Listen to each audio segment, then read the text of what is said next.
Hello and good morning or good afternoon now, because literally it just turned 12 o'clock. Welcome to the new episode of the Xbox Factor podcast. I am one of your hosts, Mr. Boomstick XL, rocking one of my favorite shirts. Of course, I'm a Marvel stan. I'll be the first one to admit that. But we have an incredible show for you. This is, of course, the Tuesday edition of the Xbox Factor podcast. And we're going to have some Metro gameplay, Metro Exodus gameplay for the first half. The second half is going to be brought to you by Forza Horizon 3, of course, on the glorious Hot Wheels track. And obviously from the thumbnail you saw, we're going to be talking some Hot Wheels and what we're hoping comes to the table in Forza Horizon 5. Now, obviously, we know we're getting the incredible countryside of Mexico. We're going to be driving through Mexico City and lots of the locals there. But it's what comes after. Now, I know that it's kind of jumping the gun a little bit, but with that said, we want to talk about what potentially could come to Forza Horizon 5 in the form of DLC. Now, one of the things, Zemi Games, you remember this, and this is a topic that we're bringing all the way back from when the Welsh Gamer was still a part of the show. And obviously the Welsh Gamer, we're hoping that he at some point or another at least guest appears. I haven't talked to him in a while. I know that the last time I talked with him, his wife was working extreme hours because she is a nurse, and obviously COVID was a big problem. So hopefully we can get him to guest at least. But Zemi, we had talked about a kart racing, Xbox Ultimate Kart Racing kind of a scenario.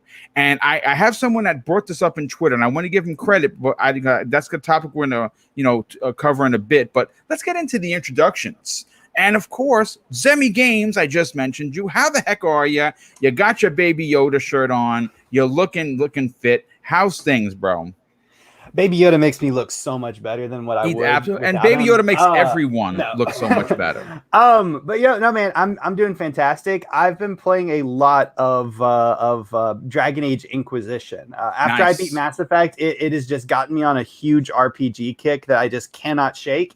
And so I went back, played Inquisition. I still have some more like DLC stuff to do in the game. And then I'm going to move on to probably other RPGs. But no, I'm doing fantastic, man.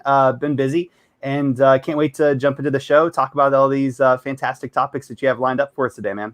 Well, I'm happy for you, but also sad. I am sad because after Dragon Age Inquisition, well, basically BioWare took a shit. So, sorry, someone had to say it in the room. And Pong Soul, I felt like we haven't podcasted what seems like a month. It always feels that way. How is my brother from another? Man, busy life, real life. Real life. Yeah, real life. This happens. So we're getting back to normal, kind of. So it's been kind of crazy adjusting. So I haven't been as many podcasts. I haven't been as many chat rooms because work is just absolutely crushing me right now. But you know what? It's Tuesday. We're back on Xbox Factor Podcast. I'm always ready to talk games. And now that real life has been so busy, I even get more excited for these days. And of course, besides yourself, Zemi, we've got my brother from another, Mav, here. So I get to talk to him finally because it has been since Friday since I've actually spoken to him too. So, man, I'm ready to get in these topics. Boom. It's been a while. So let's get down to it. Well, listen, thanks so much for being here. And of course, basically, he's no longer even a special guest. He has a golden ticket. He has a key to the condo. So he's taking advantage. If he wants to come in and throw his feet up on the couch, you know what? I'm not going to say anything. Mav, how the heck are you, bro? Hey, this couch is really comfy, Boom. I like it. Well, it's a welcoming couch, and you are welcome anytime. Yeah, thanks for letting me crash again. You guys are absolutely awesome. In the chat, I already see like 90-something people here ready crazy. to go. Yeah, this is going to be fun. I liked the topic list that you sent too. So there's lots of fun stuff to talk about. Well, you know what?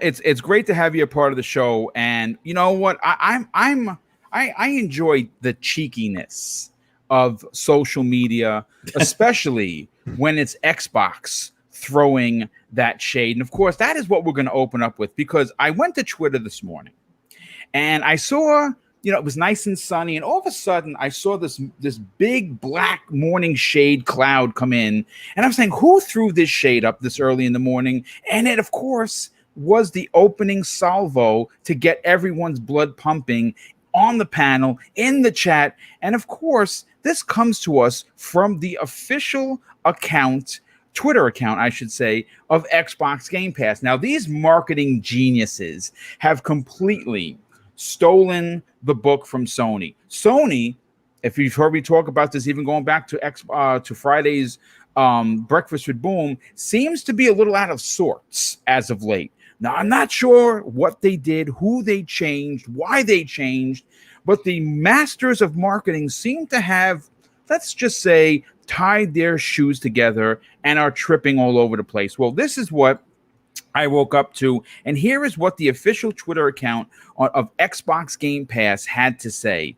You know what's better than optimization? Free optimization. That's right. Star Wars Jedi Fallen Order via EA Play, The Elder Scrolls Online, Doom Eternal, Greedfall, and A Plague's Tale Innocent are all now optimized for the Xbox Series X and S. End quote. Now, listen, Pong, I'm going to go to you first on this because we have both seen the ugly side of the way Sony used to do business, and they constantly went out of their way to rub Microsoft and its fans, for that matters, nose in the mud. And it seems as if they are now getting a bit of their own medicine, almost like that old comic book that you and I kind of grew up reading. Once when you turn to the back and you're just about to finish your comic, it showed the bully, right, that was kicking sand in the guy's face, and it said, yeah, go to work out at this gym, whatever. And he came back that next summer and he was cock D and he beat the shit out of the bully, right? So that is kind of what's happening here. What are your thoughts on this? Well, I mean, you got to take advantage whenever you get it, right? That's what Sony have been masters of in the past, is taking advantage of any little trip up, any little stumble that Xbox would make, right? They would jump all over it, take the advantage, and obviously get the word out on their own positive side of things. And that's exactly what Xbox is doing at this point. Their social media team is on point. Their marketing team has been on point. Ever since we came into this next gen, actually starting last year, we really saw a change in a real focus from all of those teams. And I think this is just a part of it. Again, to be aware, of what's going on in the social media space takes a special group of people. They have to be ready at a moment's notice to say, hey, look at this. This is trending, or look at what people are talking about right now. How can we go ahead and use this spin for us? And that's exactly what they're doing here. I think it's fantastic. Again, all's fair in love and war. And when it comes to competition like this, you've got to give it back, and you got to give credit to the Xbox teams for being in a position now where they feel that they can do this stuff, right? That they are the ones not so much stumbling anymore. They're the ones now that are coming from more of a position of power because they have really been on a roll. And obviously Xbox in general has been on a extremely positive roll at this point. So they are just jumping all over it, which is exactly what their jobs are supposed to be. And they're handling it perfectly. So I got to give props to them. Love it. Love to see this. It's fun. This is what real competition's about. Sony has been dominant for so long. They got, they kind of rested on their laurels. And now Xbox is reminding them, hey, guess what, guys? We're all in. And that means that we're coming for you, and we're coming for the top. And so love to see this stuff. This stuff is fun, and it's great. Now, if you're wondering where this is coming from, this is pivoting at its best. And Zemi, I want to go to you because on last night's unbelievable primetime gaming, if you missed out, first of all, we had Miles Dompierre from Windows Central. He hung out with us for over 2 hours. And we got a chance to talk. And the opening topic for yesterday, that was an hour and 15 minutes, was Sony's big problem that is going to be, and now eventually going to become a problem for the gamers. And that is their unbelievable relentlessness when it comes to making us or trying to make us pay for old games with new little things. And I'm talking about not remasters, not games built from the ground up. I'm talking about director's cuts. And these director's cuts are going to be a problem. How much of a problem? Well, that really depends on how many of the director's cuts. We know of 5 of them. And this started with Spider-Man Miles Morales, where the only way you can get the 2018 upgraded PlayStation 5 version was, of course, to pay the $70. Now, Boom, unfortunately, did do that because I love Spider-Man so much. And then what I did is I realized it was a waste of money because I didn't play the game. I played Miles Morales. I'm, I think, 1 trophy away from a platinum, and I love that game. And as much as I love Spider-Man, I didn't want to run through it again. So I wound up spending the $70 and wasting my money instead of just getting Miles Morales like I should have. And now we know that Ghost of Tsushima, which is one of my favorite new IPs for PlayStation, has a director's cut coming out. We know that we have Death Stranding having a director's cut that the director himself didn't like the idea that Sony called it a director's cut. We also have box art image of Uncharted with all 4 games and and the DLC in there. Now, is that true? I mean, if they put it this way, if they did make that up, if it's a mock, then Sony needs to hire them. But Zemi, I want to get your opinion on this. Mm-hmm. Seeing how Xbox pivoted and has taken advantage of Sony's stumble. Everyone seems to be a little bent out of shape about this. This what seems to be a fad for them.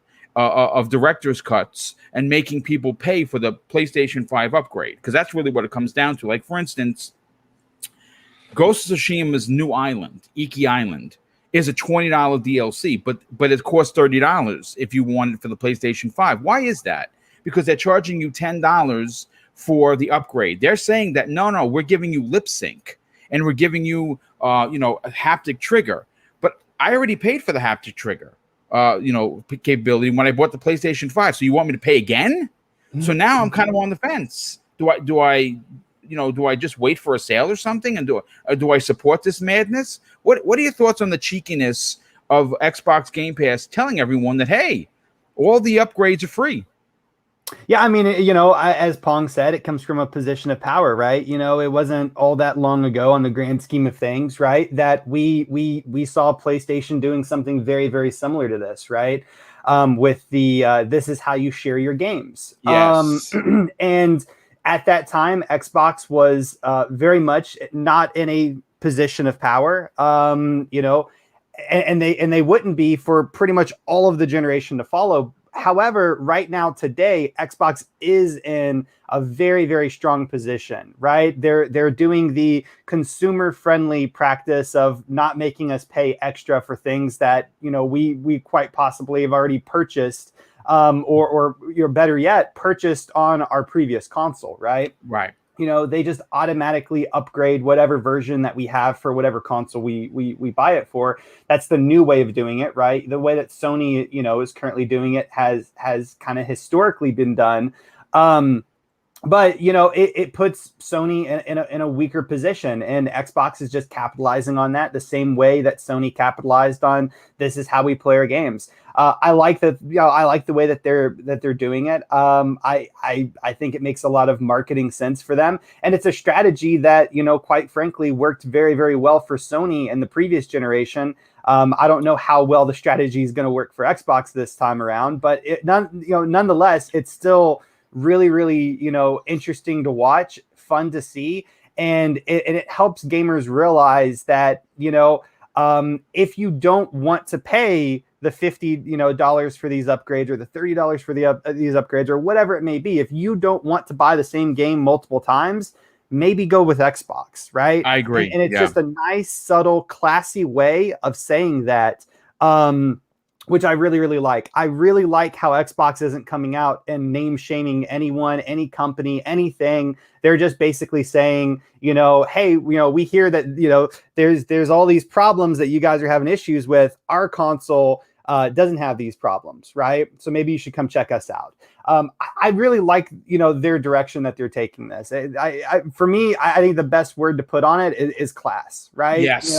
Yes. Good point. But ultimately, I would really be interested to see what's going through Sony's head to make them feel like this is the good path for them to take, right?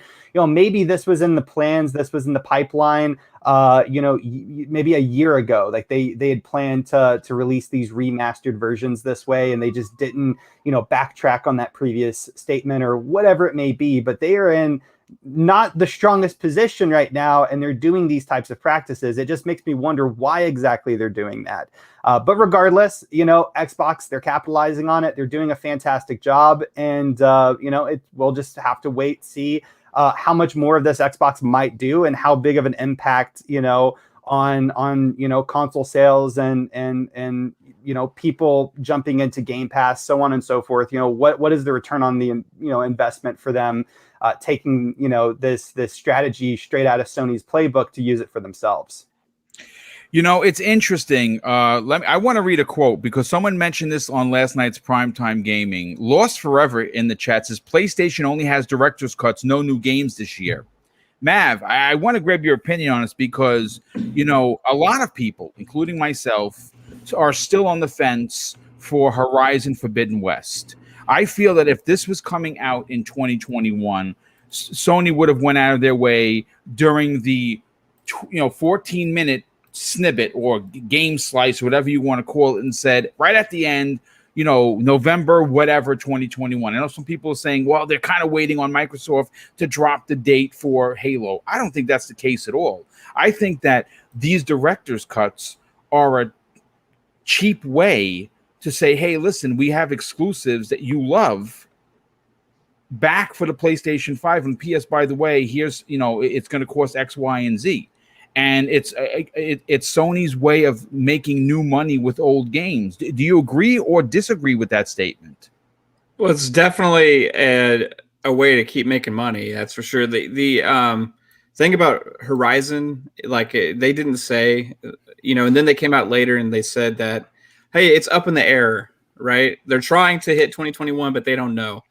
It ain't going to be 2021, no. Right? So is this because of Horizon? No, I don't think so. I think that they were going to do this anyway, right? All along. And that kind of goes along with when they launched with Miles Morales and that whole thing, right? All of these things are the director's cut, the Spider-Man, Miles Morales, all of that stuff are definitive editions. Yes. They just aren't using that term because last gen it developed a negative connotation where people were like, oh, another definitive edition, they're making us buy the game all over again. So they were very clever in thinking of ways of doing the same thing, but marketing it and spinning it in a completely different way. And that's all they're doing. They're reselling the same game again with extra content. That's exactly what a definitive edition is. At least with Ghost of Tsushima, you can upgrade it. That is a little bit better than what they did previously. Right. But it's still kind of crappy compared. And a lot of people are saying, well, it only looks bad because of Xbox and what Xbox is doing. And there's some truth to that, but it's not just Xbox that is giving us the free optimizations. It's EA's doing it they did it with Jedi Fallen Order, right? CD Projekt Red is doing it with Witcher 3. That's coming. Yeah. We've got it with Metro Exodus as well. I mean, we just got it with Dark Souls 3. Like that, and that's FPS boost. And well, that is okay. So that if you want to go into that, that's a hardware improvement on the Series X, much like haptics would be a hardware improvement on the PS5. Xbox is not charging again for use of FPS boost that the console is capable of. They're not charging again for auto HDR. The console's already capable of. Those are hardware elements. Devs should be able to release patches for games going back to PS4 era to allow haptic feedback on any of these games, right? There's no reason why they should be handicapped to saying it's a PS5 version of the game or having any kind of difference there that they have to pay above and beyond for. It's just a way to make more money. Now, they're not the only ones doing that. Also, Take-Two is doing it. Activision is doing it as well. So, it kind of goes along with the companies that have set that $70 price point are usually the ones falling in line with this kind of stuff right now. That's, you see also those companies are the ones that had the highest profit earnings when they did their earnings calls last year, like 50% increases, 50% increases, right? So the argument of inflation, the argument of, oh, this needs to happen, this has to happen because, movies have gone up or whatever, it's BS, right? Like these companies are doing great. There's no reason to have $60, $70 games, and there's no reason to charge for next-gen upgrades because it's the same thing they did last generation. Certain companies have gone away from it and have improved the way they're handling and treating the customers, and some have actually gone worse. So just take a look, and you can see what's out there. Well, I'm going to say this again. This is, the only way that this stops is if you don't buy them, and I'm not going to buy them. I'm not buying any of the upgrades. As a matter of fact, I've come to the real decision that as much as I want Ghost of Tsushima's DLC, there's so much that I'm playing right now that I'm not going to submit that extra $10. If there was a free upgrade to the PlayStation 5 version, which there should be by all rights, there is not. I would pay the $20 for the DLC, but you know what? What was great about last night's show, I mean, there was a ton of stuff great about last night's show. There was a comparison, a direct comparison to Sony versus Xbox. And it had to do with Gears 5 specifically. Gears 5 had an upgrade for free, right, to the Xbox Series X version. And if you had Xbox Game Pass, you got the DLC, the $20 DLC that was sold separately for free. Whereas now you look at what Sony is doing with Ghost of Tsushima, and there is no upgrade for free. There is no Xbox Game Pass type of service. What they're saying is, hey, we're going to give you lip sync. We're going to give you haptic trigger use. And you know what? It's going to cost you $30. You get $20 DLC and $10 for the extra stuff that we're putting in there. And that stuff isn't really extra, is it? You know what I'm saying? Boom. Also, the most messed up thing about this whole thing is that you can't just upgrade your regular version. You have to get the DLC in order to upgrade it. That is correct. So they're locking the enhancement of your copy of the original title behind purchasing extra content. That's the same thing they did with Spider-Man. These are definitive editions. Yeah, it's disgusting. It's certainly not. I'm not going to support it. But listen, as we close in on 250 people here, I want to suggest, please hit the like button. Want to give a couple of shout outs for some super chats that came in. Kill Antis, first super chat of the day. He drops a $5 super chat and says, I got my brother Xbox Series X yesterday. Never seen them so happy. Congratulations. And yes, folks, real quick, check if you're still looking for an S specifically. They had them this morning in the in the Microsoft store. I don't know if anyone's interested in getting one. I have one. I think it's in the bedroom. It's fantastic. So head over to Microsoft and see if they still have them. They had a few of them, which is pretty cool. The next two super chats that came in are from JR Pole. He drops a very generous $5 super chat and says, not sure if this is a topic today, but does Phil's statement today on overseas acquisitions have any effect on your most recent acquisition predictions? Here's the thing. That came into my feed late last night. I pulled the story. What I'm going to do is that's going to be pushed forward to the Thursday show because I haven't had a chance to read it, and then I have to write my own notes based upon it. But that is going to be accompanying the new list of Xbox exclusives coming in the next 3 years. Folks, I got to tell you something right now. This was a list that was provided by friend of the community, Clobriel, and the list is just monstrous. Specifically 2023. If this comes to fruition, folks, Xbox will have officially kicked in the door and will have taken over gaming as we know it. And Lord Roughness, generous friend of the show, he drops a $5 super chat and says, I think Sony realized real early that their unusual way of doing things in business was going to be a struggle this gen, hence the price hiking. That's something to be had for sure, and that's a great point. But let's get into, let me see. Let me pull up one of the main topics of the show. You know, in what can be another indication that Microsoft is serious about Japan, and what they want to do in that region of the world post-COVID.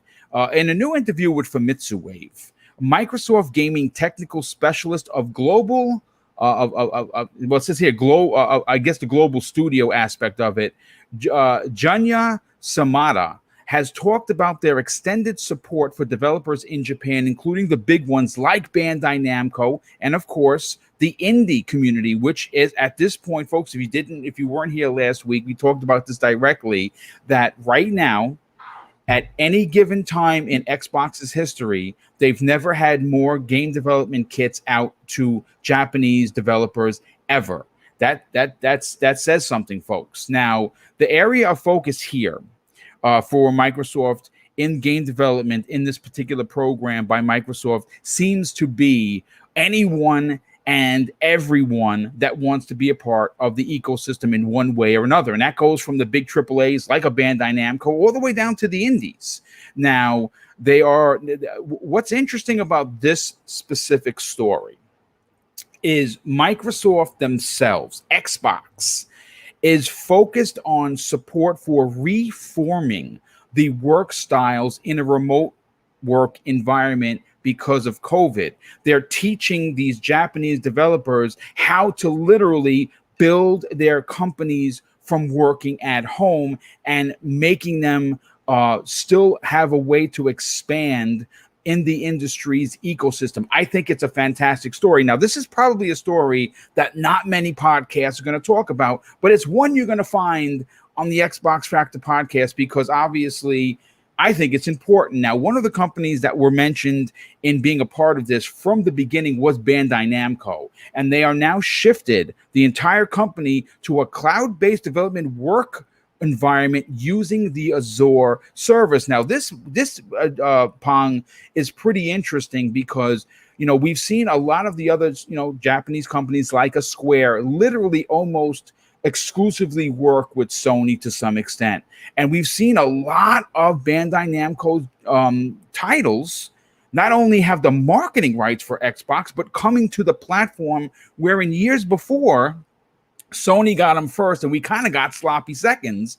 And you know, and the recent one that slips my mind, Scarlet Nexus, is a perfect example of that. Now, they used to have a heavy focus on office-based work, but that has changed thanks to Microsoft because of the impact of COVID-19 within the workplace environment. Now, Junya had this to say: we are thinking of ways to support indie game developers to build a flexible development environment. What's more interesting here is that Microsoft has also benefited from this venture based on a number of Japanese developers who are now starting to support the Xbox platform.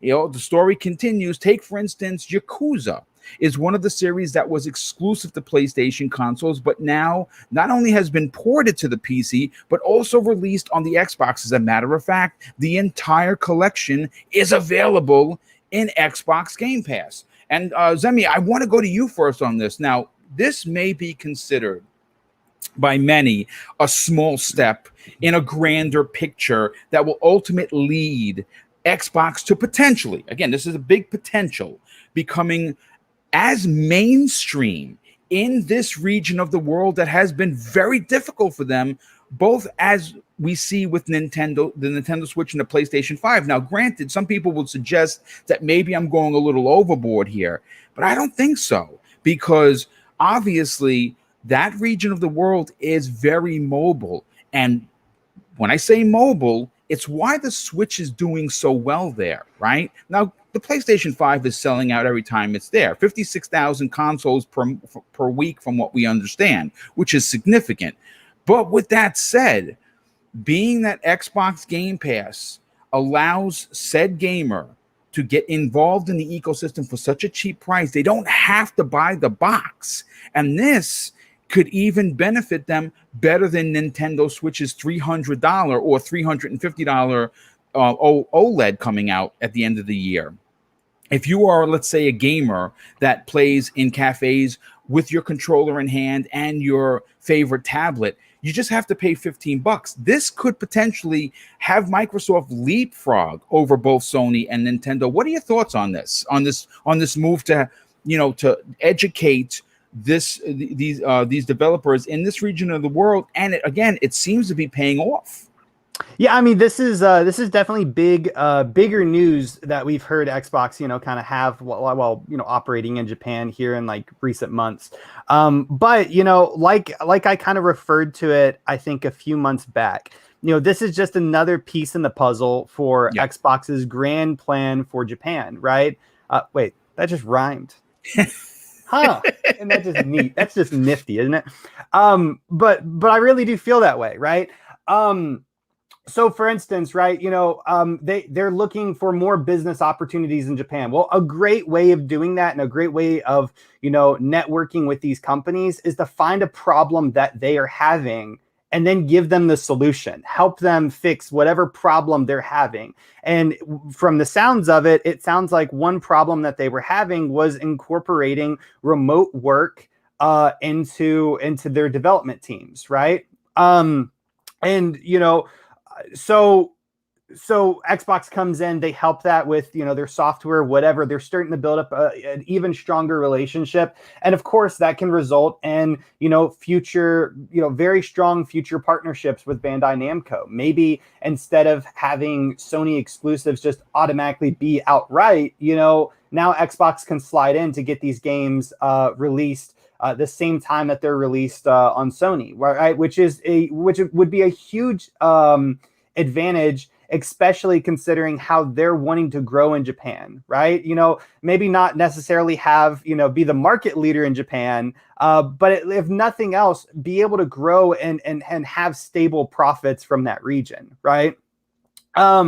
Which, ultimately having these games come to, Xbox, Game Pass or just the Xbox platform in general will go a long way in having that, become the reality, being able to play the next Bandai Namco game on, your mobile device at the same time that you could go out and play it on maybe your Nintendo Switch or maybe your PlayStation. I mean, it's it has huge ramifications, going in the future. But it's just another step, right? It's just another step on their path to growing in Japan. And, it's still going to be a while until we really ultimately see how well Xbox's work, in this area is going to pay off for the company, right? We can see all of these amazing things. And the same way that, we were saying for years, it takes a long time to turn this ship around, but it also takes a long time to grow in a new market, especially if you plan to be there, long term. So I'm really excited to see how, this, how this affects Xbox's, bigger plans in the region, overall. I mean, I can see its importance, right? I think a lot of us can. Well, I hope most of us can. But, how it actually plays out in the end, that's what I'm really, really interested to see. But it makes a lot of sense why they would want to do this, build up partnerships to get in the rewards, to kind of block Sony from getting these historical, Japanese exclusives that, really were only available to them because Xbox was just not interested in really getting into the market the way that they are today. Yeah, and I agree. I think you're onto something. Pong, I want to grab your opinion on this. Listen, the one thing we can say about Phil Spencer's plans is that it's slow, but it all ultimately, again, if you look at what he talked about when he got the position before, the on the right hand of Satya Nadella. He had this big grandeur type of plan, right? He promised that he was going to fix the hardware, right? He did that with the Xbox One X and the Xbox, One S, right? We heard that he had plans for first party, who had for getting more studios, and we've heard him specifically talk about Japan, Korea, these places where they have failed notoriously, and it looks like he's keeping his end of the bargain in a big way. Especially the story that the other gentleman from the chat brought up is that they're looking to make some purchases in other countries to get Xbox to be a worldwide brand, kind of like Sony.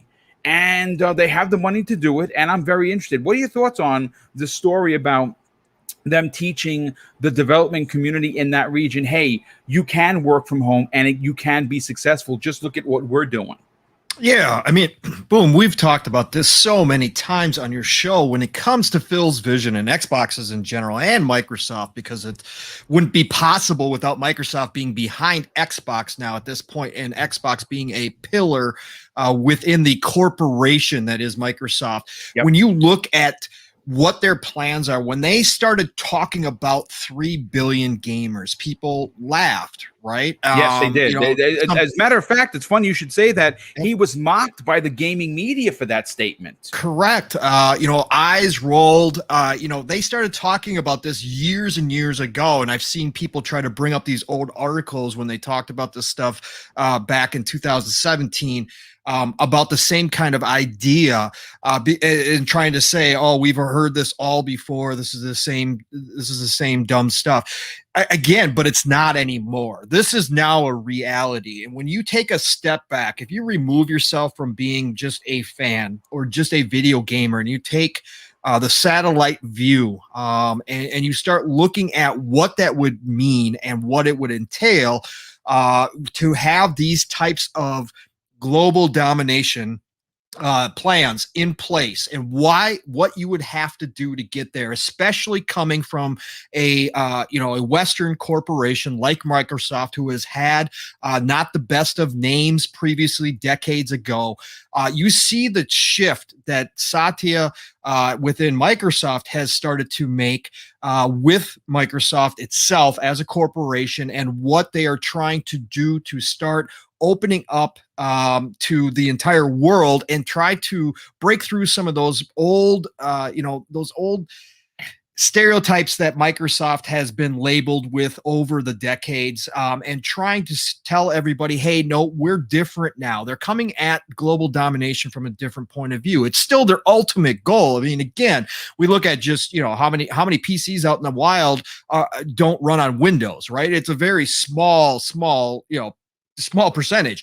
So when they are all in on something like they are with Xbox, they are going to do whatever it takes. Now, that means taking advantage of what you have within your company. And with Microsoft behind Xbox, they have a lot, including the Azure servers. We've seen Phil start talking about cloud development. That's another barrier to entry when it comes to game development that will come down as the years progress. We're still in the very beginning stages, the infancy of that kind of deal. But if they get that up and running and they can introduce that to the industry and make it viable for developers, even small indie developers, to take advantage of the power that's within the cloud, which we're starting to see now in certain games. Sea of Thieves, the entire ocean is based upon the cloud.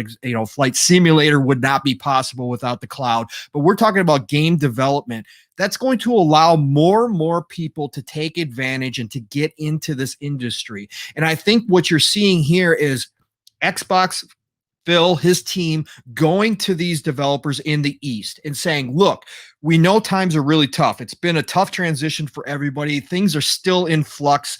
We may never get back to a total normal, but maybe this is the new normal. So let us help you navigate through these uncharted waters. Let us help you. We've got all of this capability. We've got all this tech that we can offer to give to you and show you how to use to make this easier on everybody, because we want everybody in the industry to succeed.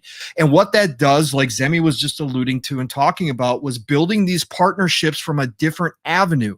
Yes, Sony has been the worldwide leader. They have been the dominant force, being that they were, until they moved, but they were a Japanese company. They had the inroads built in. We've heard plenty of people talk about the cultural differences over there. It's not as quick a turnaround when you're talking about the East with those cultural kind of built-in ideas, right? When it comes to companies and dealing with, American companies, in particular, Microsoft. Sony had the advantage, but now Microsoft can come in, Xbox can come in and say, hey, look, we can do something to help you guys out and start bridging those gaps. And this is something that, again, Phil's been talking about for a long time. If you can't simply just walk into the Eastern market, Japan, China, Korea, with all these up and coming developers that we've seen, Black Myth Wukong coming out of China, all these crazy games that we're starting to see. If you can't just simply walk in there and say, hey, we're here, and all of a sudden everybody flocks to your system, which isn't going to happen. They've been trying that for a long time. Why not try a different route? Why not say, hey, we're going to help you out here. And, we're going to show you that we're the good guys. We are just looking to get this industry up to speed for everybody. We don't want anybody lagging behind. We're going to help you navigate these uncharted waters. You know what? And in turn, that earns goodwill. And now we've seen, like you were talking about, Boom, this relationship with Bandai Namco really kind of foster here. And now we're starting to hear some of the behind the scenes as to maybe why we're starting to see that. Bandai Namco has been predominantly Sony, right? I'm not going to say that they're a Square Enix in their preference, but they certainly have been in the past more leaning towards Sony. But now you start seeing them cut some deals with Microsoft for marketing rights. And yes, there's money involved in that. We know that. That's business. But at the same time, I'm sure Sony would have loved to have Scarlet Nexus marketing rights. I'm sure, Tales of Arise, they would have loved to have the, exclusivity on that because they want those JRPGs. But that's not happening as much anymore. Nope. Because of the interest and the offers that Microsoft, Xbox, Phil and his team have been doing all these years. And now this is just another big step towards that. And if they can become the friendly company to especially the indie developers over there in these up and coming countries, South Korea, China, exactly, Japan, even though they're already, mainstay in the industry. But again, the indie developing scene, if they can become this friendly hand out, hey, let us help you, that goodwill is going to go a huge way in shaping the future of what Xbox's ultimate goal is, which is reaching these 3 billion customers worldwide. And they need it. They need that diversity. And it makes sense now that they're talking about these, possibly making acquisitions in other countries. India is another big one too that they need to get into.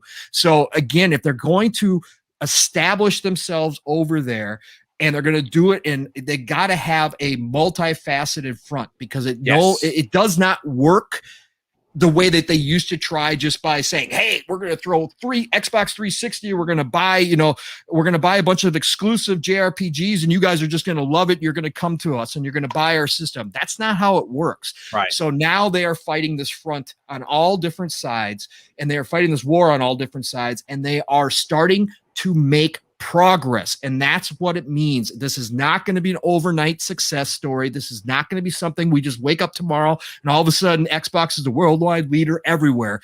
It's going to take time, but Phil and his team with Satya's backing now has that time. And this is the long game that we talk about. This is the 10-year, 15, 20-year vision that they now have in place that they're looking for with xCloud, Game Pass, and things like this, these different avenues they're taking to reach these developers. This is what you're seeing, and this is the difference. Again, it's a satellite view versus just what we see right in front of us right now in the old style console war stuff. That's gone. Microsoft is now way up above looking down saying, hey, we're going to try to take all of this over. Let's get as many people as we can. We know what we have to do, and we've got all of this great tech. We've got all these great people. We got all these great plans. Let's put them all in place and make it work. And that's what we're starting to see here. Yeah, I absolutely agree, and I think it starts with the big ones. Like the indie developers in Japan look towards the Squares, look towards the Bandai Namcos for guidance on who to work with. Yeah. And if they continue to work with these big wigs, the big AAA Japanese games, and they start to see more and more of these games go to Xbox, maybe not so much first, but also they're going to be like, you know what? Maybe, Microsoft send me the dev kit. We're working off the Azure service. They taught me how I can forward my business working from home. I'm still able to put my game out there without any risk to my family or my personal well-being. That's thanks to Microsoft. You know what? I'm going to put my game on there first because they offered all of this up front.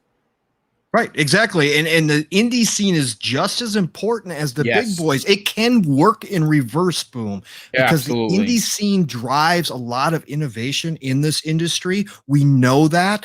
And as that indie scene grows, and we're seeing it grow, and as they have access to more and more of these tools like Unreal Engine 5, as Unity gets more and more mature, we've seen bigger type looking games. We've seen AAA looking games come out of small studios. That really is the future. And the more that Microsoft opens this up and Xbox gives these developers a helping hand and gives them the opportunity and lowers that barrier to entry, that could also influence the big guys too, because the indies are 100%. growing at a faster rate than the big guys. So then they look at that success and they go, wow, Microsoft's really got something going on over there. Xbox is a good place to be for any type of game. Let's get in there. Let's take advantage of this. So it does work in reverse as well. So both ways. And this all of this that we're talking about, Pong, Zemi, and Mav, comes on the heels that the rumor Microsoft is going to lower their cut.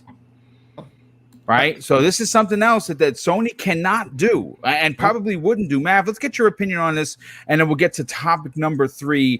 Where do you fall on the new information on how Microsoft is going out of their way to not only teach the big companies how to work from home safely, but the little guys as well, making sure that everyone counts in the conversation? Yeah, it just kind of goes away with their leading with services, and that doesn't go just to the players; it goes into the devs as well. They made a huge emphasis on that coming into this generation with some momentum, and they're building up even more. Right, accessibility has been the hallmark of Phil Spencer's era at Xbox, I would say, and that affects everybody. Right, work they're doing. With accessibility in games, access to games, and then also with the devs, you see what they're doing to try and support them as well. So I think it's earning a lot of goodwill in the dev communities, right? And you see a lot more people are starting to work on games, and especially indie devs, right? Or having access to these tools. And I think it's also going to improve the quality of the games that we get, right? Yeah. The other benefit of this is that it is helping improve the relationship with the overseas devs, where there has been talk where I think I saw today there was an article, and Phil Spencer was even talking he would be shocked if within 3 to 5 years they don't have studios in some of these locations that they've never had one before, right? And he said multiple studios, right? So they're really trying to improve their global reach, and they did some of that when they acquired Bethesda, ZeniMax, because they had some devs. Well, Tango Gameworks is from Japan, so yep. Yeah. And then some of the other devs, even part of those teams, are in other locations around the world as well. I can't remember everything, but they're really kind of expanding more of a global publisher as well. So all of these things make sense to help keep the workflows organized, and also make sure that all the devs are supported as much as possible and have accessibility to make games. And that's the reason they're able to do that, is because they led the way with tech first, with the cloud, with the Azure servers, right? None of this would be possible if they hadn't been doing that first. So they got that right. Now they're just supporting everything with it. So it's good to see. I think it's just another sign they're on the right track right now. Yeah, no, I absolutely agree. And I think when you look at the overall picture of what they want to do, it isn't just focused to where they've been successful. And I think that is really where the hunger for Microsoft in this generation may have been different than many generations before, simply because they could easily just focus where people usually buy Xbox, right? They can, stay in the Americas, go to Mexico City, where they're very, very popular. Argentina is another one. Australia loves Xbox. We know that now it's a bit of a fight to get Europe back, but they're still selling well there. Obviously, Jim Ryan found a way to, and I think it was Microsoft's fault for pretty much giving up on that region, where he was selling 5 PlayStations to 1 Xbox. Now that's not the case now. And of course, like this region, like Japan and Korea, they have to grind. They have to fight their way back, but they're not being looking at where they have succeeded, and they're putting extra effort into that. They're going to where they have failed or they have struggled, and they're going out of their way to make it a point to be relevant in set. Now, again, I'm not suggesting that Microsoft is going to swoop in like a superhero and take over and beat out both Sony and Nintendo. I don't think that's going to happen as easily as they would like it to. I think Zemi was onto something. They have to go in, they have to grind, they have to, really, be scrutinized more than everyone, because they're trying to get, they're the big American company, right, that everyone doesn't like. And they're changing minds and hearts.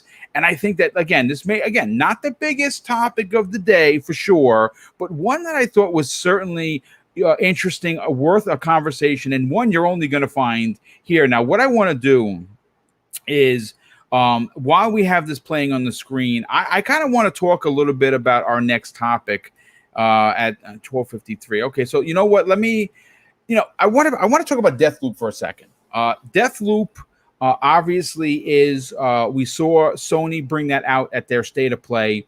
I think we got 9 or 12 minutes, something like that. Now, listen, I'm going to be completely honest with you folks. Please don't boo me in the chat. It didn't do anything for me. Not because it's a PlayStation exclusive for now, and that that it's coming to Xbox later. It reminds me a lot of Dishonored 2, which I did not like. I loved Dishonored 1, Dishonored 2. I don't know what it was. It just did not grab me like the original title. Well, this next topic is regarding Deathloop's PS5 exclusivity, and that ends apparently on September 14th, 2022. And then of course the newest gameplay deep dive reiterates in the actual thing that the PlayStation console exclusivity period is going to only last a year, and that is coming to Xbox Game Pass literally probably the same or the next day. You could imagine that that Microsoft is going to really get behind it. Now, I will say this. After the abysmal Sony State of Play from last week, which they basically limped onto the stage and limped out off of the stage. And yes, again, if you get offended by that, you got to call a spade here, folks. It wasn't that good of a show. The question that I have, and I kind of wish Joe was here to answer this question, but he's not on this show. He's on the Thursday show. I want to get the panel's opinion, but more so the chat's opinion on this. Now, one of the things we started seeing from the very negative voices of the PlayStation community is that they started talking about how they were not going to support this game. Both games, Deathloop and Ghostwire Tokyo, which, by the way, just had an announcement of a delay. We'll get into that on the Thursday show. But specifically Deathloop, because of two very important reasons that many people brought up. One, obviously, it is going to eventually become an Xbox exclusive.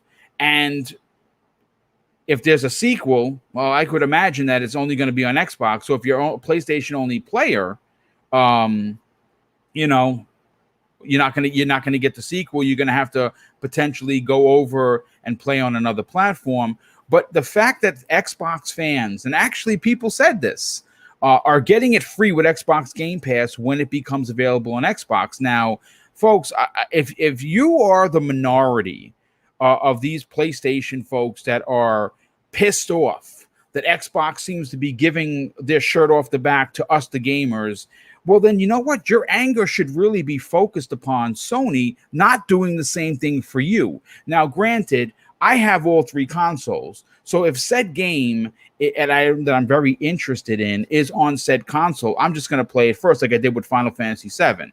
I will not be doing that with Deathloop because I am not going to spend the money when I know it's coming in Xbox Game Pass for free. And again, I would much rather try it because it's in Game Pass than dropping the $60 on it. Mav, I'll start with you on this. You obviously are pretty hip to what goes on within the community because you obviously run your own show. Did you see the same chatter as me? And do you think that this has a chance to fail on the PlayStation 5 simply because there are a lot of people that may not want to support this because it's eventually going to be an Xbox exclusive?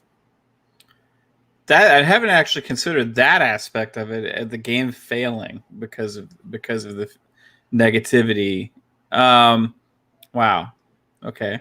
No, yeah, I think that definitely the word of mouth around our communities, and that goes into Twitter community, it goes into forums online, it goes to all that. You know, the hardcore gamers are the ones that are more invested into all that kind of stuff, right?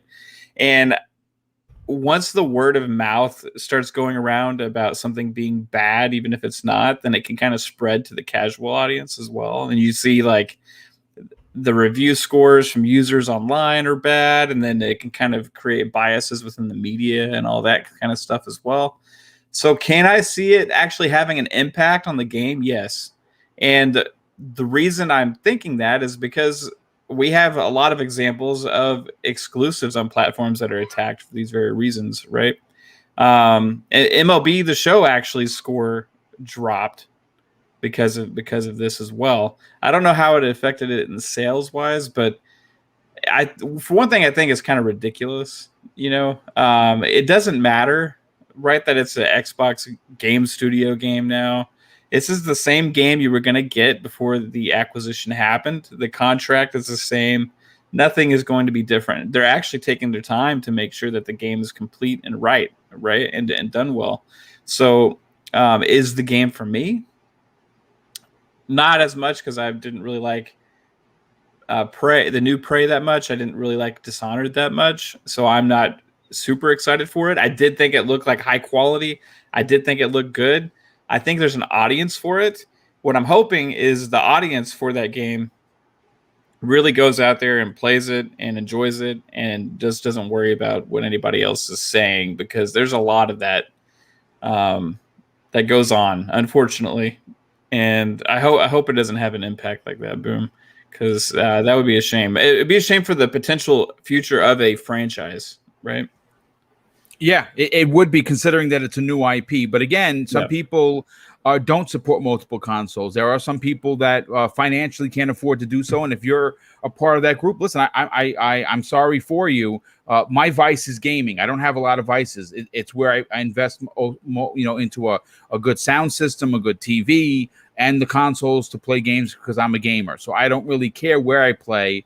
But I specifically play mostly on Xbox. Real quick, Eric83 in the chat says it's not free for Game Pass. You're paying monthly. Well, you know what? See, that's the trick, isn't it? And it's really tomatoes or tomatoes, because I don't know about you. I haven't paid for Game Pass in 2 years because I'm paid up until the end of 2022. I think even into the first month of 2023. So did I pay for it up front? And I mean, I don't understand the comment. I mean, I understand that technically it's not free, but I mean, really, if I'll put it to this way, if you're paying for it on PlayStation, and I'm sure that if you're a PlayStation only player, you wish that you had the same ability, and you don't. And Sony will never give that to you because they want to keep clobbering us over the head. And that's why I only buy their first-party games on that console. So, Boom! You know something crazy if you think about it. If you want to compare value, for the $10 of haptic feedback feature set on Ghost of Tsushima, you can get 400 games for a month. Well, there you go. Well, I mean, let's just take it even a step further than that. How many games are on Game Pass? Like 200, 300, something like that? It's 400 and something. Divide $10 by 200, 300, and you're looking at getting multiple games for pennies. For pennies. Yeah. I mean, listen, it is what it is. If you support Game Pass, good on you. You're a winner. If you don't, well, I'm not going to say you're a loser. I'm going to say that you should probably consider supporting Game Pass because you're getting the inherent value that you can't find on either Nintendo or specifically Sony, which is charging you $10 for PlayStation 5 upgrades that we open up the show telling you that is not, in fact, the case with, of course, Xbox. Pong Soul. Again, not a big topic, but I think worthy of a conversation. What are your thoughts on this? So I guess I look at Arcane. I look at the situation like this. Okay, Arcane might have been actually closed down if it had not been for the ZeniMax acquisition. Right? They were probably on the bubble. For sure, right? Their lifetime sales, for Dishonored 2, I think is somewhere around like 2.5 million across all consoles. That's estimated, obviously, but somewhere in that neighborhood. So it certainly never has been a gigantic seller. Arcane games in general have never been gigantic sellers. They're very niche. They're critically acclaimed. They are beloved by the critics, but as far as a fan base goes, I think they have a solid fan base who really enjoy Arcane games. I'm one of them. So when I look at Deathloop and I see the Dishonored mechanics being used, I see the unique style and some of the different elements that they've put in there, that appeals to me. It's definitely a game that I am looking forward to. When we talk about the subject of whether or not some of the people on social media, again, which is even a smaller group than what we're talking about here, start bad mouthing a game simply because it's going to be coming to Xbox, obviously after the year. I think that, again, I don't know how much water that holds. I think it's probably going to do as well as Dishonored 2 did on Sony, no matter what, because I think the true Arcane fans are the ones who are going to pick it up no matter where it's at. So I don't know if we count that as a failure because I don't think it's going to be some gigantic, huge seller. I don't think it's going to blow up unless, again, it could come out and it could become a thing. Streamers have a big impact on that too. And if this becomes a beloved game on streamers with kind of that not just the gameplay itself, the gameplay loop, but also when you can actually enter somebody else's game as an assassin and try to stop them. If that becomes a big, giant kind of draw for the streamers as far as a play mechanic goes, then I could see it, getting bigger than what we, anticipated for sure. But I don't think that this negative talk that we're seeing, I think this is a small group of crybabies as per usual, who think that, they're entitled to something when they're not, and they need to bash something just because it may not be going the way that they wanted it to.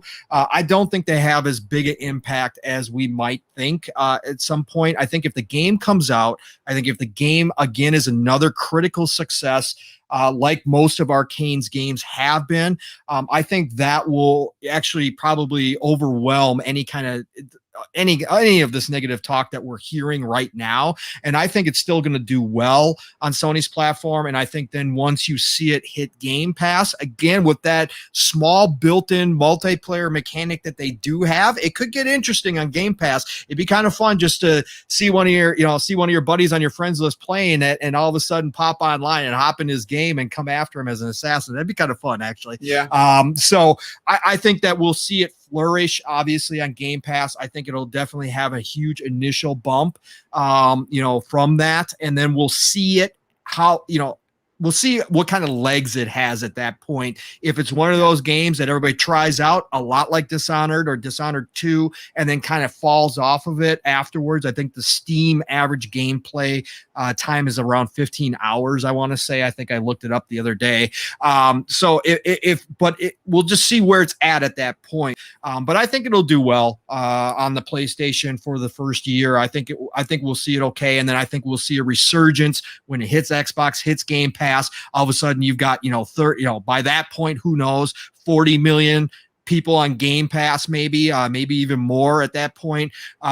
Being able to hop on, try it out for free. And again, free is all relative to how you think about it. But again, hopping on, be able to download it, just get into it, and then maybe it'll take off again. Maybe it'll find a brand new audience over here. But I think there's plenty of Arcane fans everywhere. It'll be supported. But again, as I started this conversation, this is the great part about this acquisition. This is the great part about Game Pass. A studio like Arcane can go try a new IP like this and not worry about it. I can guarantee you they're not closing up shop if Deathloop doesn't hit the way that they want it to, right? I can guarantee you they're going to be back again with another game, whether it's Deathloop 2, whether it's another Dishonored, whatever the case may be. They're going to be back because guess what? Now they don't have to worry about that financial failure anymore. It is behind them. It is in the past. They now have Microsoft and Xbox over the top of them, giving them all the resources they need. And obviously, the creative team that is Arcane is something special. They do things that are very unique. And we know for a fact that Phil appreciates unique studios. So I think they are safe, and that's the good news. So yeah.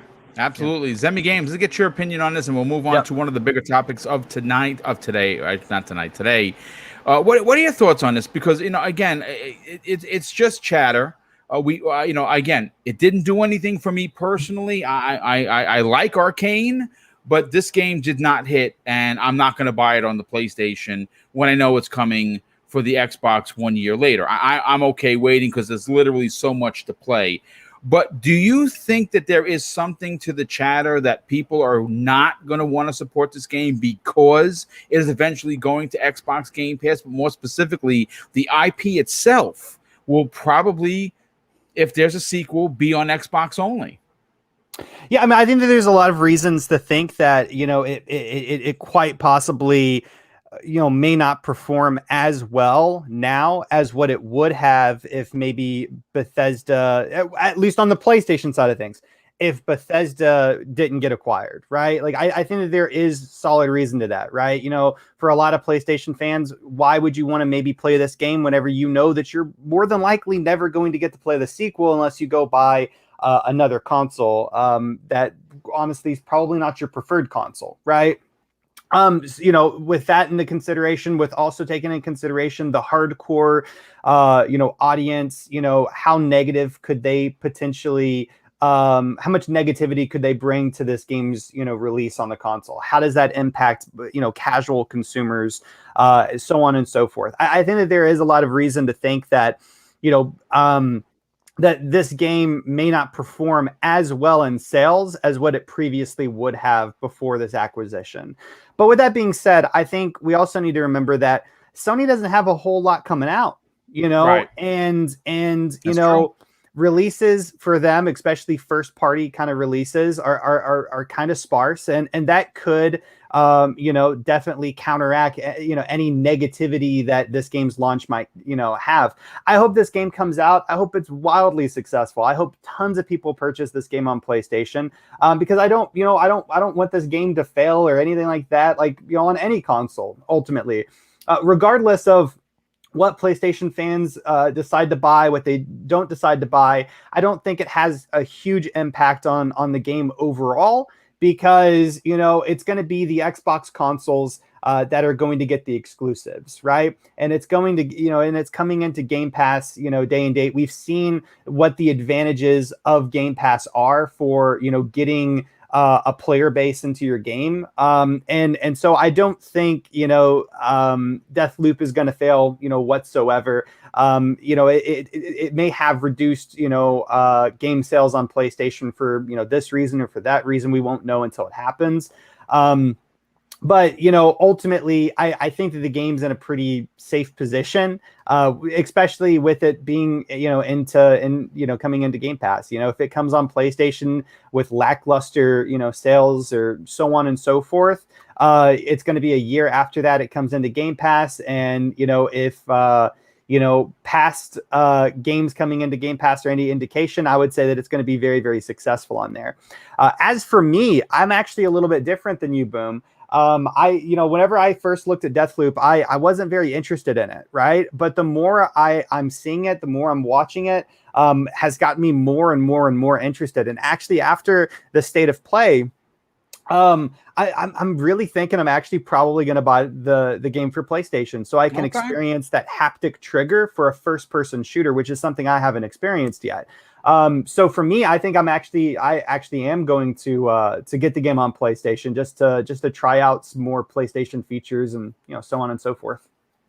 Well, I mean, listen, again, it's not a $70 title, which is nice. It is a $60 title that has been confirmed.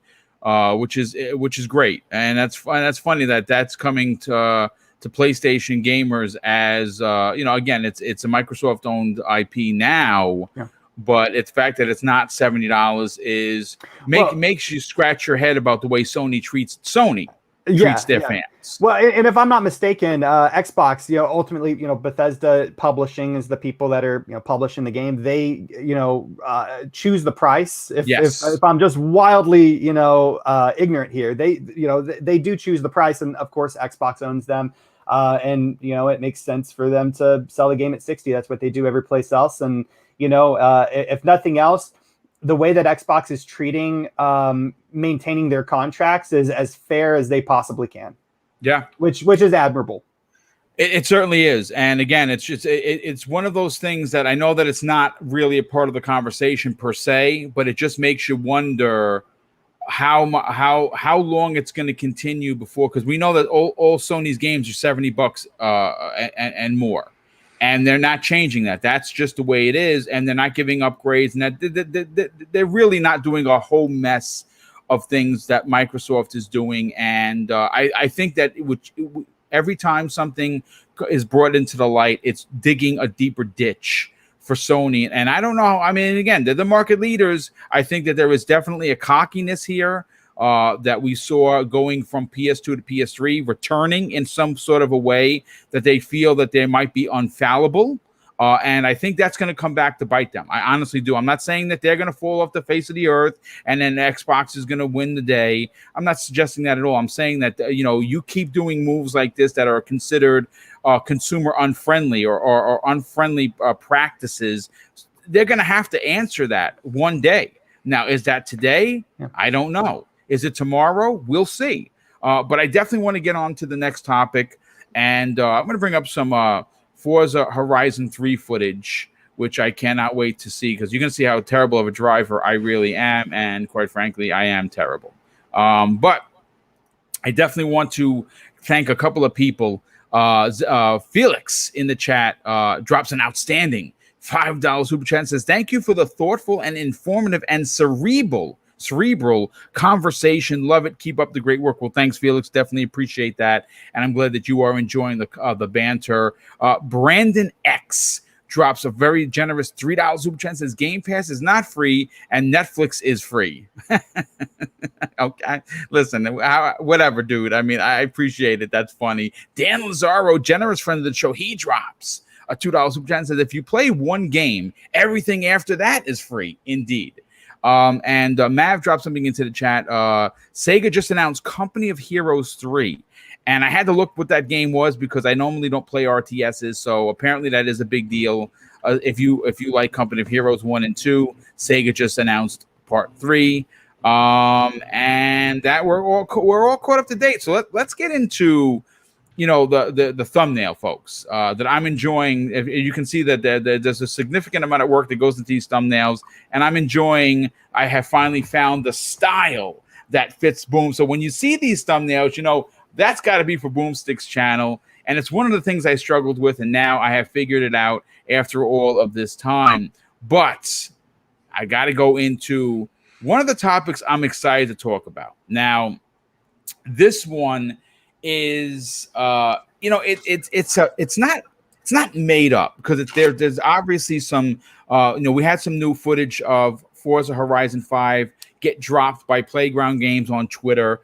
It was like a 2-minute snippet of the car of what looked to be like a Lamborghini driving through the desert of Mexico, and it looked absolutely fantastic. But that's not what this topic is about. I'm a huge fan of Forza Horizon's Hot Wheels, specifically. But we've seen some really incredible and well thought out DLC in many of the expansions that go, outside of just the Hot Wheels. Lego was a big one for Forza Horizon 4. The Winter Mountain DLC, which was obviously Forza Horizon 3. We even saw a crossover with Fast and the Furious, which I believe was free for everyone.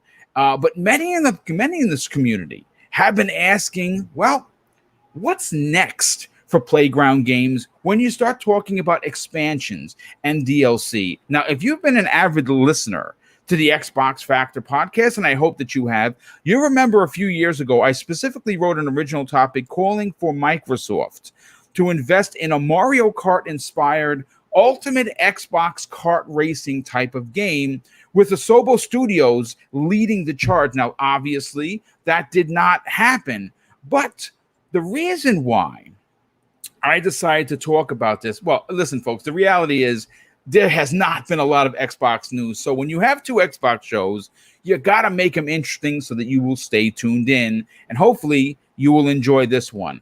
I saw on Twitter, user at DrewFox81, aka Ghost Writer, posed a similar request, and here's what he had to say.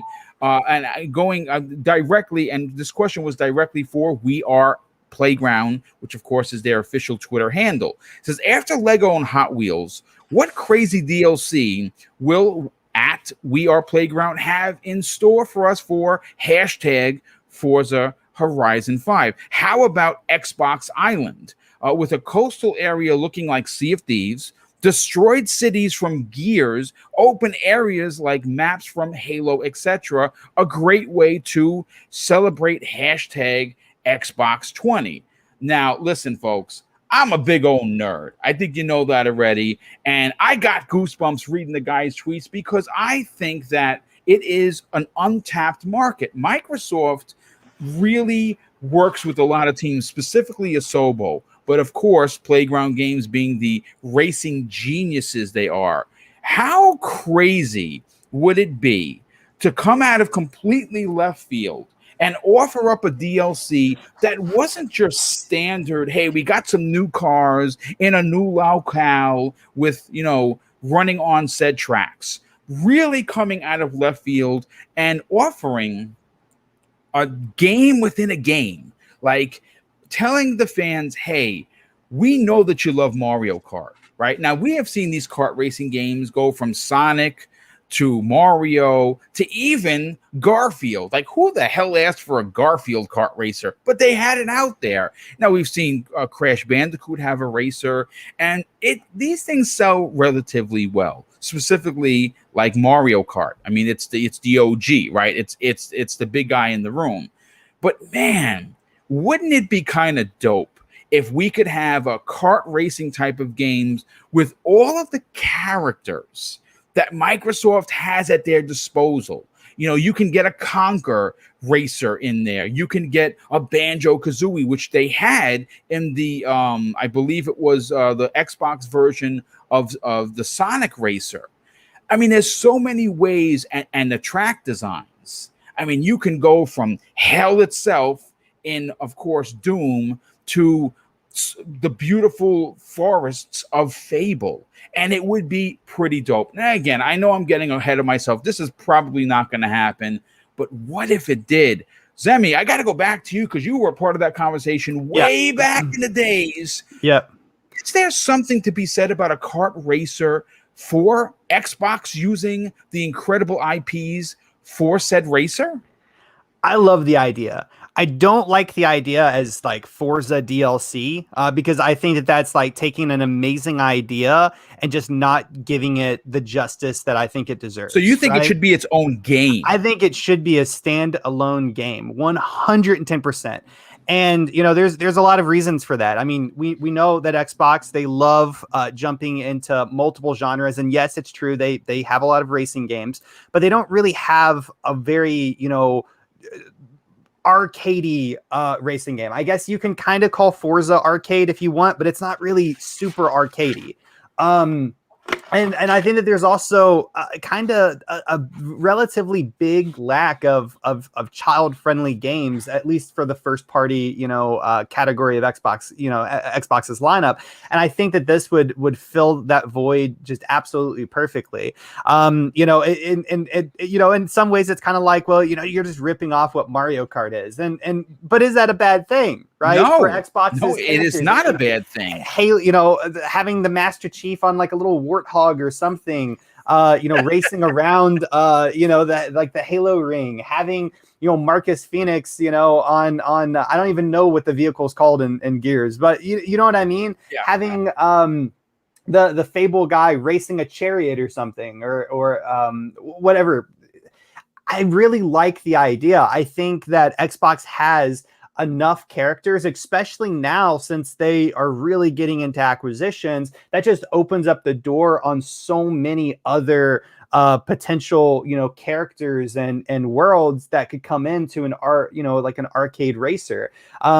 Nintendo does it very, very well with Mario Kart. As you said, there's been countless other examples of other studios doing it with different IPs and it working very, relatively successful. With Game Pass, I don't understand why they shouldn't do this.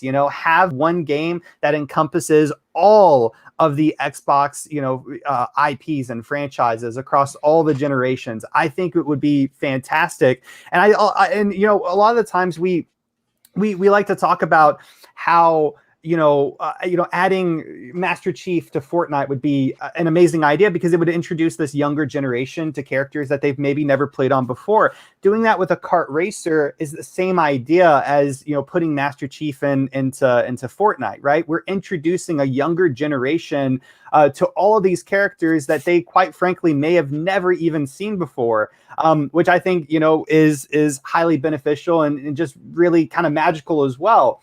So for me personally, I love this idea. I think Xbox should do it. It should be almost criminal that they haven't already currently done it. But I don't think it would be the greatest idea to do it as a Forza DLC. I think that's limiting this idea way too much. I would love to see it as a full scale standalone game rather than just a DLC. You know what? I like where you're going. Pong, one of the things that we literally just heard Phil Spencer talk about was what is absent from their portfolio besides a fighter bringing back is the kid games, right? The family friendly type of games. Now, I know Asobo Studios, they're hard at work on, of course, Flight Sim, which comes out very soon. They're also working on a follow-up to one of Zemi's favorite games of all time with the rats. Plague's Tale. Plague's Tale. So we know that they're hard at work, right? They themselves have been a part of games that had driving that they were a part of, that they developed. So they would be the easy answer. But this is where like a TT Games comes into play here, right? Like we talked about it last night on whether or not they're still for sale, whether or not NetherRealms is still for sale because the CEO said otherwise. Listen, he's full of S. I'm gonna tell you right now, and I would not be surprised if an announcement comes. I'm not saying that it's going to happen this year. It could potentially happen this year, but I have a feeling that the NetherRealm thing is much closer, and TT Games are much closer to bringing those two companies to Xbox Game Studios. Now, with that said, there's a lot of what ifs here, but I still think if you offered up your own kart type of racing to an already because it really would check the boxes, at least for me, right? You have your arcade racer in Forza, right? And Forza Horizon. You have your, car buff guy racers in Motorsport, which is coming out next year, right? That we're going to be talking about their the forecast for Xbox game releases on Thursday's show. But they don't have the kid-friendly one. And my God, they have an opportunity here to really buck what people expect Microsoft to do. And I think that Zemi's onto something. Maybe you don't make it a DLC. Maybe you make it its own freaking game and you give us 12 16 courses that span through the entire ecosystem of Xbox, and there's so many ways you can bring Halo and Gears and Forza and Fable and Avowed and Doom and could you imagine racing your kart through Skyrim? How freaking cool would that be? So again, I know people from Microsoft listen. I'm a knucklehead. I'm with a microphone, so you're probably not going to hear me anyway. But with that said, I still think it should be a thing. What do you think, Pong? Yeah, I mean, I think it's a great idea. I think, Phil, if you're listening, whoever's listening from Xbox, you know what? Come to Boom's podcast, because we give you guys $1 million ideas every single week. And get no credit for it. Correct. We don't ask for any credit. You know what? Just make it happen. Just make it happen. Yeah. So, but no, I think this is a great idea. So here's my idea. We also heard Phil talk, I think, in the latest interview too, about community created content becoming bigger and bigger as well. Yeah. So here's the deal. I would start it out as a DLC with Playground heading it up for Forza Horizon 5. And what I would do is create all the assets, right? Make it fun, just like you did with Hot Wheels. Make it crazy, make it zany, get all the assets built, and then go ahead. And now they have the Event Lab. Turn Event Lab into what Forge is for Halo. Let your community run wild. Drop the assets in there. Let them come up with crazy ideas that eventually become its own game, just like we've seen with Halo, right? We've seen that through the years where something has become big in Forge and all of a sudden they drop it as official game, right? So go ahead and do that. You've got the platform right now, right there in front of you. All you got to do is create some crazy, wacky assets, just like you did for Hot Wheels, like we're seeing on screen right now, right? All you got to do is create a whole separate set. Let your community build the game. You could come out with a basic game. You can come out with a basic kart racer right out the gates and do that. But then let your community run wild with it and see what they come up with, and see that if it becomes as big as we think it could be, then you've got yourself a standalone game down the road that you can release, and you know it's already going to be a hit. But that's my idea with this Event Lab that they're introducing. You've got the perfect opportunity to let your community do the work for you, other than creating the assets themselves. Come up with some crazy tracks, whatever the case may be. Throw in power-ups, throw in weapons, whatever you want to do, right? However you want to make it, just do that. But again, everybody is correct on this, that they have the stable of IPs to do something really phenomenal like that. And it would be they've got such a diverse collection of IPs right now that you could come up with some crazy levels, crazy tracks, whatever the case may be, and it would be phenomenal. It would work out, you know, perfectly. So I think that's what you do. And don't forget this as well. A lot of people forget Microsoft does own the RC Pro-Am IP. That has not been used for a long time. They gained that when they bought Rare. Yes. I loved RC Pro-Am back in the day. I bought the controller. Remember the controller with that? Yes. Yes. Man, that's good. That's OG racing right there. You can combine both of those and bring back RC Pro-Am in a brand new freaking cool way with crazy wacky racers. You've got all the licenses for the vehicles, you've got all this stuff. There's so many different combinations you could make in this scenario that I think it is a missed opportunity if they're not looking at it and not thinking about it. Now that we've seen Playground, they've got two teams, obviously.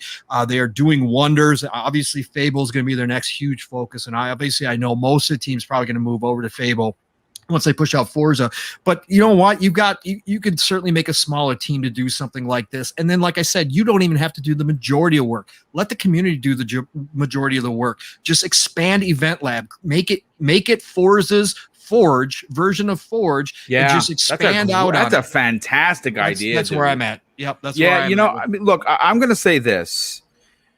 There comes a point where, listen, you've heard me complain about this. You've heard Zemi talk about this on numerous shows about how, well, specifically me, how I appreciate the way PlayStation celebrates their classic IPs, right? Now, Microsoft is doing so, right? We saw the return of Fable. We saw the return of Perfect Dark. And that's a great start. Halo OG coming back in a big way this year. Forza, obviously, Horizon, which just keeps looking better and better. That game may release at like a 90-something meta, because every time we see it, it just keeps getting better, right? Racer or not, pillar or not, it's still an important piece for Xbox. But they have so many dormant IPs that could be used as DLC for characters. I mean, you can go all the way back to the OG Xbox days. You can get like a car that kind of looks like a plane, and get Crimson Skies. The lead pilot for that. I mean, you can go back and you can pull Cameo from the old rare Xbox 360 game and give her a racer of some sorts. It's such a wide open range, and it would really just check all the boxes for Microsoft. It would give a third racer, right? It would give them a kart racer where we know Mario is king, where we know people are still playing like Crash Team Racing, right? It would be Microsoft's own first party IP, and they could get really look at, for instance, what Mario does, what Nintendo does. Each one of those levels are through some of the games you played growing up. F-Zero, Donkey Kong, Bowser's Castle. It just goes on, and they could really celebrate all of these incredible IPs that they're currently sitting on through a racer. Could you imagine could you imagine racing around a Halo ring? How freaking crazy cool would that be? Yep. And I like your idea. Make a Forge level type of situation in Forza. Give us the fans. And listen, I'm not going to design anything. I could barely tie my shoe. So I'm not worried about that. But I'm just saying that there are people in this community that have development level skills like 3-Bit, who I'd love to see get crazy with this, who's not here with us today. He'll be back next week. Mav, let's get your opinion on this. Look, I know that, when we talk about family-friendly things, if you look through Xbox Game Pass, there's stuff for kids, but there's not enough of it, specifically in the first party. And a kart racing game, my God, that would be so cool. What are your thoughts on this? Yeah, first off, I've been pitching 3-Bit ideas for ever since I met the guy. I can't get him to make anything, so I don't know if this is gonna work. But yeah, dude, as far as Xbox goes, there is a gap there that can be filled. Now they do have some stuff like Psychonauts 2 is coming out, right? And we also have some other stuff, Minecraft Dungeons. We got Minecraft. They do have stuff for kids, but there's also a hole, because every platform almost kind of has their kart racer. You know what I mean? So I would love to see that happen. I think Pong said what the name should be: Crazy Wacky Racers. Because he said Crazy Wacky Racer, and I was like, hey, that sounds like a good name. Now I got one other thought on this. Free to play. Mm-hmm. Okay. Going back on what Zimmy said, make it its own thing. But if you not everything needs to be free to play, but if you were to make a kart racer, it's just it's a genre that seems like it is tailor-made for the free to play model, because you can have new customization keep coming out. Kind of think about what Rocket League did, right? When they went free to play, all the stuff that comes out, they have the seasons and everything, but the accessibility of getting into it is nothing, right? So think about that, but a kart racer with Xbox stuff everywhere, it would be amazing. And another thing I think they should bring back in a big way that kind of goes with this theme that we're talking about is Fusion Frenzy. Oh yeah, man. Yeah, I agree. That was such a classic game on the original Xbox. It fills the need of exactly what we're talking about. That would bring back that family type of environment that Phil Spencer literally just talked about.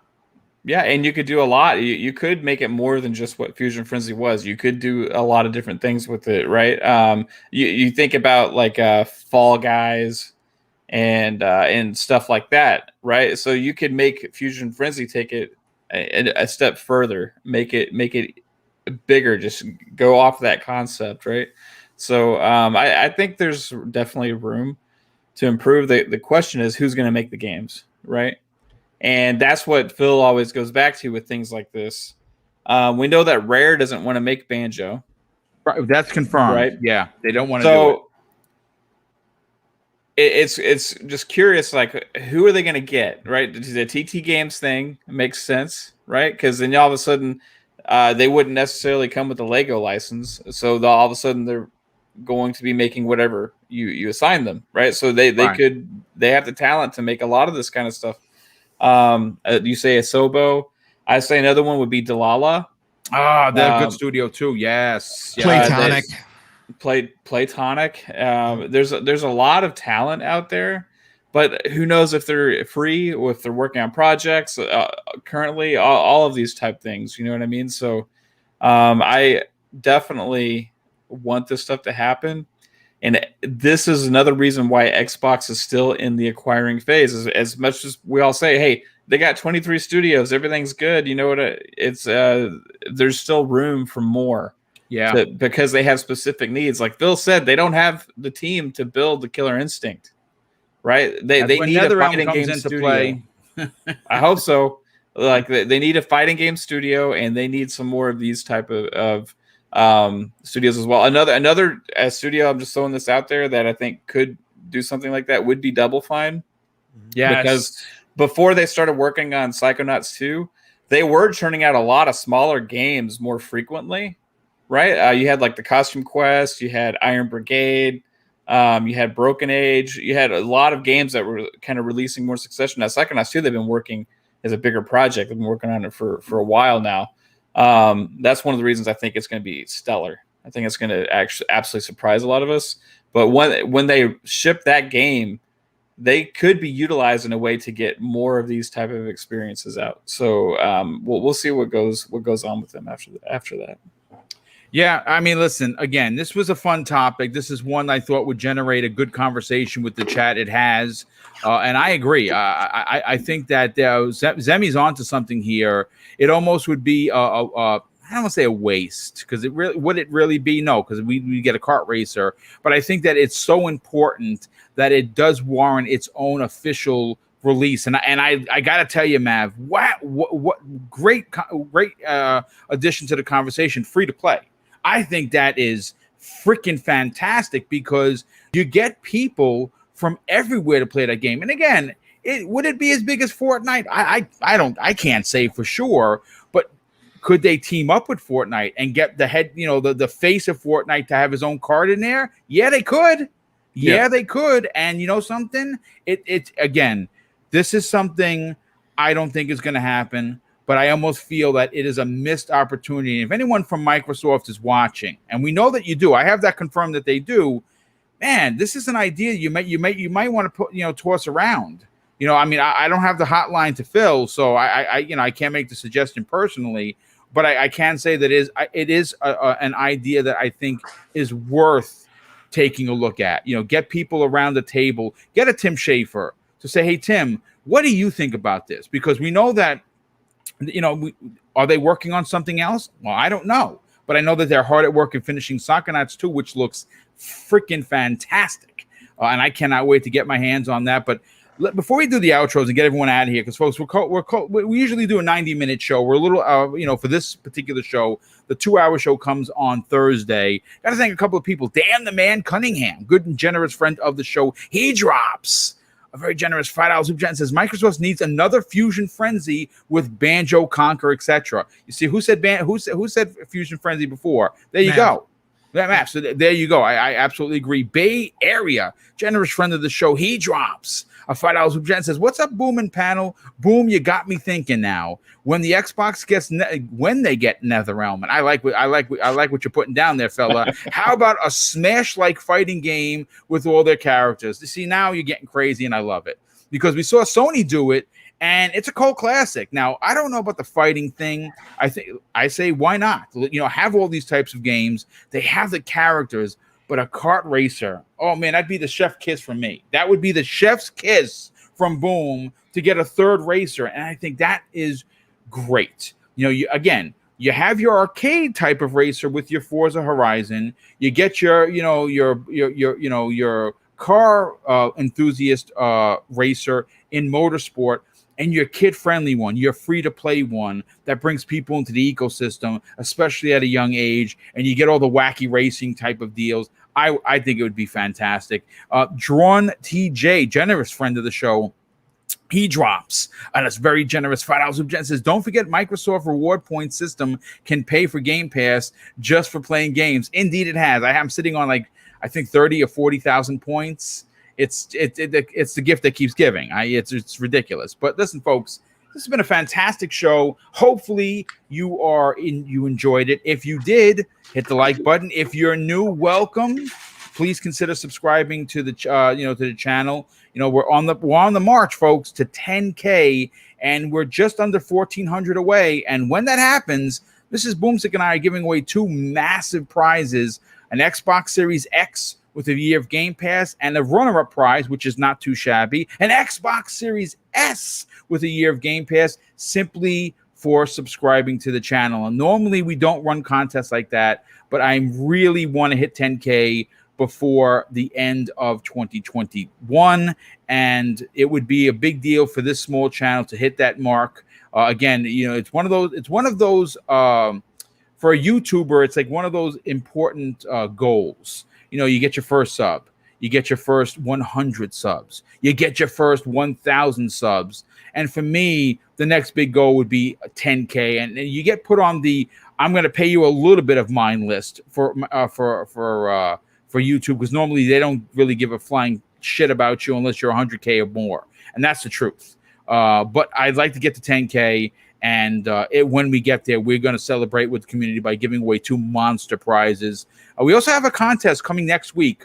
Not going to tell you what it is. This is Mrs. Boomstick's idea. I'll tell you what the name of the contest is. It's called Christmas in July. And 2 shows next week, the Tuesday and Thursday Xbox Factor podcast. We're giving away some prizes both days. And all you got to do is be in the chat. And that's it. And if you're in the chat and Mrs. Boomstick does the picker and your name is there, we're not going to reveal the prizes just yet because she's still brainstorming. That was her idea on the way to work this morning, as a matter of fact. She says, we need to give away some stuff. We haven't done it in a while. And I'm like, well, what are your thoughts? And she says, what about a Christmas in July contest? And I said, I really do like that. So that's all Mrs. Boomstick. And I'll be, talking about that towards the end of the week. So tune in to either Thursday's Xbox Factor podcast or, of course, Friday's new episode of Breakfast with Boom. But let's get to the outros. We're going to start with first, the cog that keeps this show running each and every week, the bald and beautiful Zemi Games. Too bad his beard grew back. Boo, Zemi. Zemi, tell everyone where they can reach out to you on social media, but more importantly, check out your incredible website that you have that you've been putting together for what seems like months now, and talk about it. Yeah, no, absolutely. And for those who are, curious about the website, what's happening with it, all that good stuff, there are some changes that are coming to the website. So, don't worry, the website, I'll start talking about the website again, relatively soon. But for right now, you guys can go check out my YouTube channel. It's called Constant Gamer. I do a bunch of gaming news, reviews, tutorial videos, just a ton of gaming content. So if that's your type of thing, definitely drop by, check out the Constant Gamer YouTube channel, watch some videos. If you like the content, be sure to subscribe. And then you guys can also follow me on Twitter at Zimmy Games. I post all the typical stuff that someone would, I guess, typically post on Twitter. I'll post about gaming news, reply to people, all that typical stuff. So if you want to, be sure to follow me on Twitter as well. Boom, fantastic show as always. Can't wait for next week. Yeah, man, just excited. Well, I'm glad to have you a part of this show each and every week, and look forward to coming back next Tuesday with this fine crew, Pong Soul, brother, you've been doing some great stuff. I know you had to take some time off from your Saturday show. Obviously, both you and Steel Rain were very public. It's some stuff, some serious stuff going on. And I know that I just saw him post something on Twitter that he's going to be coming back soon. Tell everyone about what other shows you're on, and more importantly, what else you got going on.